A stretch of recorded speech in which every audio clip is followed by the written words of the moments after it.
and welcome from the National Tare Center in Lilongwe, where the 2025 general elections results are being tabulated. On the sidelines of what is happening, I do have with me Nandini Patel, a scholar and somebody who has been very key in as far as policy interaction, but also matters to do with the electorate and how we should be conducting ourselves.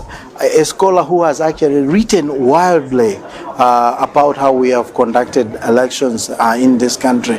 Very a huge patriot, but one who has also contributed so much to this body of work, together with late Rafik Hajat. So my interaction with her would stem from the Institute for Policy Interaction, IPI, which they founded, which I'm happy to report that it still is active today. And then after that, we will delve into the bigger picture with regards how democracy is faring in Malawi from when we started up till now.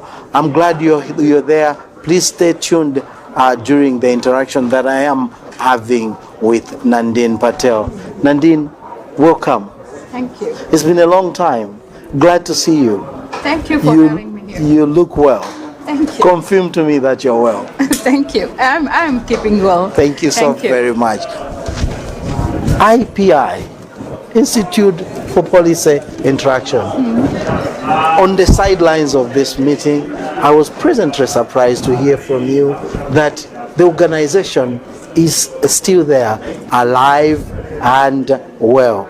But for the viewer and those people that may not know what IPI is, kindly give us an insight. Thank you so much. And thank you for asking me this question to start from the history of IPI. And of course, we'll talk about these elections later. Yes. IPI started in the year 2002. We were officially registered in 2003. And I was teaching at Chancellor College those days. I joined Chancellor College in 1994. Right. I came to Malawi as an international observer of the 1994 elections. and Destiny, yes. And stayed. Yes. And people had told me, Malawi is so beautiful and such a nice country that once you go there, you may not want to come back. And you are evident of that. I am a proof of that. 30 years later. So it was quite a challenge, a rewarding experience, and a challenge to start teaching political science at University of Malawi Chancellor College. And that's how my academic journey continued. I came from India. I was teaching political science there, and it continued. And so I was closely following the political events, how democracy was now coming into practice since the 1994 elections. So how the key institutions were taking shape. And then we were going towards the 1999 elections. Right. And after the 1999 elections, this was around 2000, 2001, when I met this person by name Rafik Hajat, Yes. who was then a member of the National Executive of the United Democratic Front. Yes, the UDF. UDF. Yes. Was one of those members, and he was a member of NEC. And he was very worried about the bid by the former state president Bakili Muluzi, trying to or planning to extend his mandate for a third term. Yes. So Rafik said, no, this is not the democracy we fought for. Yes. I can't be a party to this. And he decided to resign from the party. Yes. And then one day he just came to me and he said, look, we should start an institute where we should take these issues of democracy, sustaining our democracy, and enhance interactions between various institutions and people on policy issues. And I have this idea. And in my mind, I thought, well, I'm an academic. I'm happy teaching at Chancellor College. Yes. I really need to get into this. I didn't want to say no. I was being diplomatic. I said, good idea, Mr. Hajat. Why don't you do a constitution of the institution you're thinking, and then we take it up. Right. And I thought, now he'll You'll be give gone. up, yes. 3 days he was at my door. Here is the constitution. I said, oh, very much Rafiq. very much Rafiq, yes. So that's how IPI was born. Wow. And we started, but it was not an easy journey. One, because he was a party person, much as he had resigned. He gave a resignation later, he came out. Still, he was seen as a party person. Of course. So it was not easy. Later on, I also could see where the vision was coming from, where his ideas were coming from, what he really wanted to do, and I was quite convinced. Right. So we both are, of a kind that we are not the ones to give up. So we faced all those challenges. Yes. And he passed away in 2021. And I thought many times that I should close it, but friends said, no, you should not. You should revive it and keep it going. And today, now, I'm actually very happy that we survived and we faced all that. Yes. Because this time elections, this elections 2025, I've got support of my past students who are doing so very well in so many institutions. I'm learning a lot from them, and they're giving me a huge support, moral and institutional. So I'm so very thankful to God that I didn't make the decision of closing the institution, but I feel IPI is taking a new phase altogether. And it was a worthwhile investment, I would say that. It is my hope, my sincere hope, that there will be a return on this investment to the country. To you, I can actually see that, just seeing your students doing so well, making a difference in their country is enough motivation. But I can imagine it has not been easy.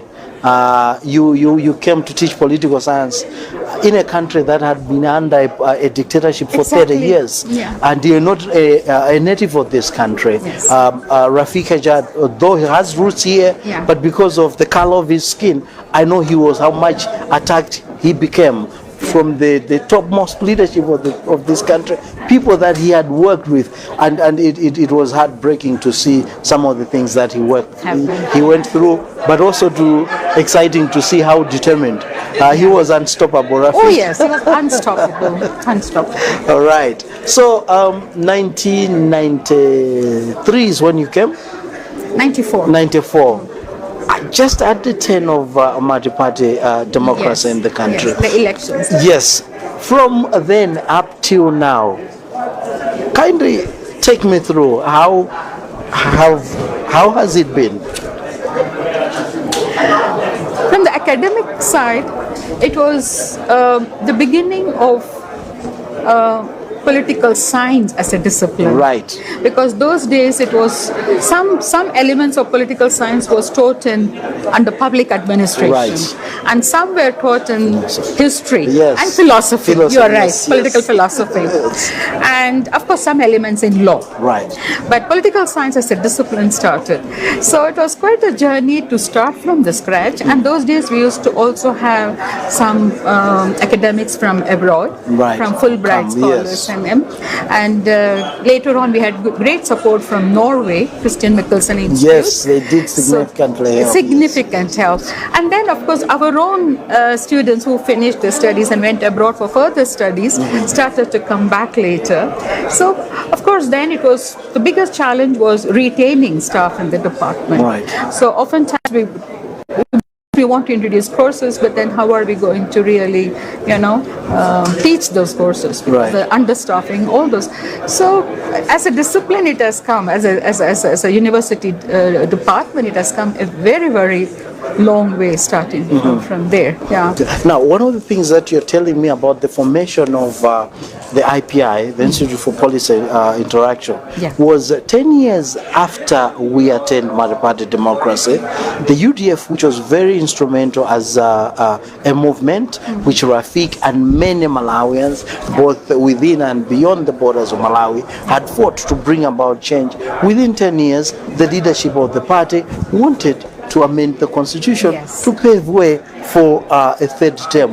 What did that tell you about the fragility perhaps of the very democracy that we had wanted? Yes, and it also speaks of the resilience of our democracy. Right. That it was defeated. And some of us may recollect that it was a very thin margin, that it didn't go through. But the thing is, it did not go through Parliament. That amendment, it did not.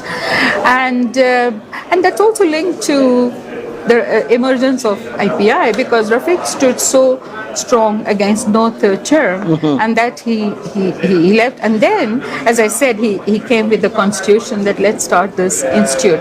So that turning point in our democratic journey is very closely linked to the start of IPI, and it was not easy start for IPI.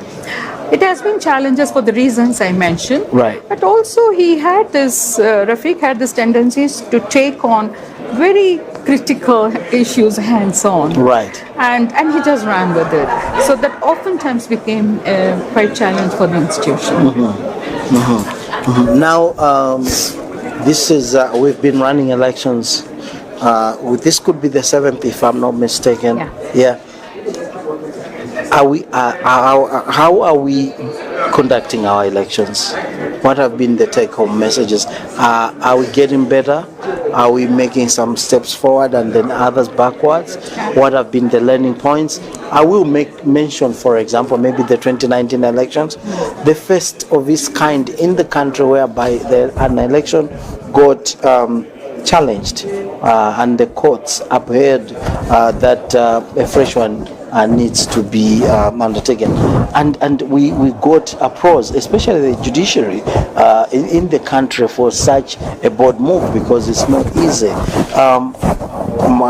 The highest to me, the 2019, but perhaps what other elections that we have undertaken that perhaps are worth pointing our fingers at to say there was something about that one, there was another learning point about that. Well, what would be your assessments of the different elections that we've had, 1994, 99, and then 2004, 2009 going on? How has it been in your view?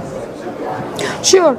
You see, we say that democracy is a process, and elections is a test. Elections is a time when the process of democracy at work over the years comes to show the results, Then you say that, yes, the media has come this far, the political parties have come this far, the CSOs have come this far, where all these institutions have reached, it has a bearing on the elections and the electoral process. Now, I would say, much as the term 1994 to 1999, the first term, we have to give credit to the president and government of that time for starting those basic foundational institutions of democracy. They picked up. And then those institutions survived even during the turbulent times of 99 to 2004, where this third term, which sort of shook some of these institutions, but we have moved forward. For me, from the elections point of view, a very important turning point will also be the local government elections, which were not held for such a long time. And in fact, that was one of the issues Rafiq took as IPI. We took this to say, we are not holding this very critical local government elections.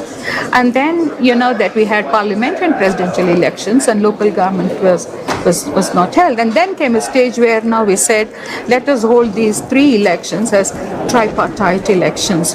Though for me, I believe that the local government election should be held 1 year before the parliamentary and presidential elections, as the Constitution of 1994 stipulated. That would be perfect, because you conduct the local government elections, you set the stage and go for these 2. Nonetheless, there were arguments that from economy point of view and having the elections in one go, tripartite elections would make sense.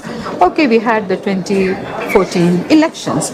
For me, what is very encouraging to see now is how competitive the local elections are also becoming now, and they are not just, the councillors are not just hiding behind the shade of the MPs, but they are coming out, and they are able to sort of take up the local issues, which is, is expected of local government. So to me, holding those local government elections after all the delay, and now making it as a general elections where we hold the three. It's really been a very interesting and a rewarding process. Great. Let us take a little break, and when we return, we'll take it up from there. Dear viewer, in case you're just joining us, I'm in conversation